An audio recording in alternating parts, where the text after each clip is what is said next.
بر تطبیق قانون رجامند امضا تشریف آورده گزارش پیش را ارائه داد.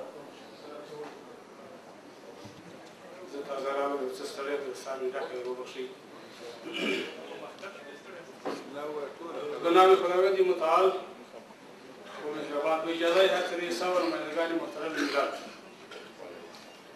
گزارش مختصر اجلاس سوم کمیسیون تفتیش مرکزی و نظارت بر تطبیق قانون در جریان اجلاس سوم فعالیت‌های زیر را انجام دادند.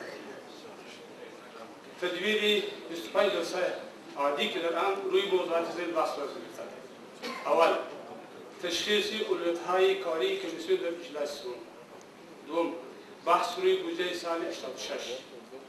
سوم، بحث روی اصول وزارت داخلی و رئیس جمهور.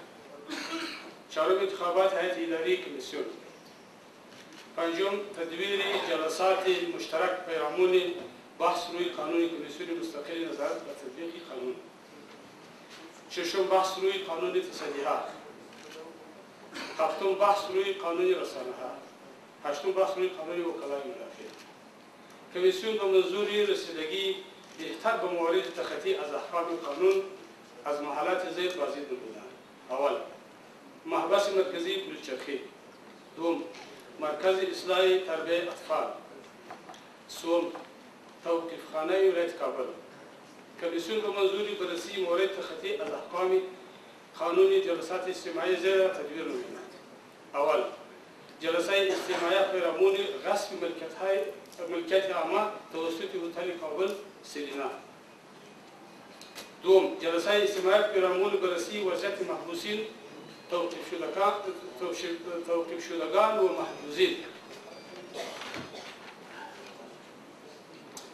کمیسیون به منظور رسیدگی به چگونگی تطبیق قانون در ولایات کشور به ولایات زیر سپار نموده و جلسات اجتماعی عامه را به اشتراک مقامات دولتی، نمایندگان سازمان‌های اجتماعی، جامعه مدنی و اهالی آنجا تدبیر نموده. اول، ولایت هرات. دوم، ولایت ننگرهار.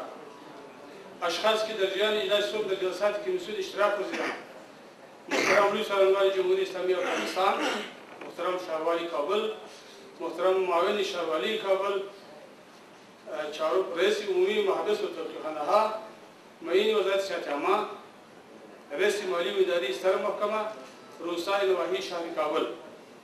همچنین از لکچرها و ورکشاپ‌های متخصصین زیر به استفاده به عمل آمده: آقای آلن فردمن، رئیس انستیتوت دموکراسی ملی، آقای جان بوسی، رئیس اسبق پارلمان کانادا، آقای تیم بیکر، متخصص در امور مالی و بودجه از انستیتوت دموکراسی ملی، خانم شیری ام پول، متخصص امور پارلمانی و از انستیتوت دموکراسی ملی، خانم فردریک بوگا، ژورنالیست آزاد از کشور آلمان. تشکر.